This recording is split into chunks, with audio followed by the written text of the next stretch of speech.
ดิไม่ได้สวยแล้วนี่แต่ตอนนี้ จุ๊บแบบนี้ก่อน ไอ้บอย พรุ่งนี้มาใหม่นะ พรุ่งนี้มันเหมือนเหรอ พรุ่งนี้มาขายของอีกนะ ปิดตรงไหนตรงเดินมันเดินด้วยไปตับนอนดีดาเดินดูหมูบายบายไม่ได้ตัดหนึ่งนิดบายบายจุ๊บจุ๊บ ปิ๊งปิ๊งกดตัวนี้ค่ะโอ้ยมีอะไรมาที่สุดตรงนี้นะคะ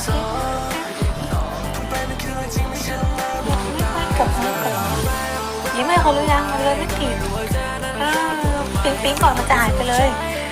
ปิ๊งหรือยังก่อนนะตรงนี้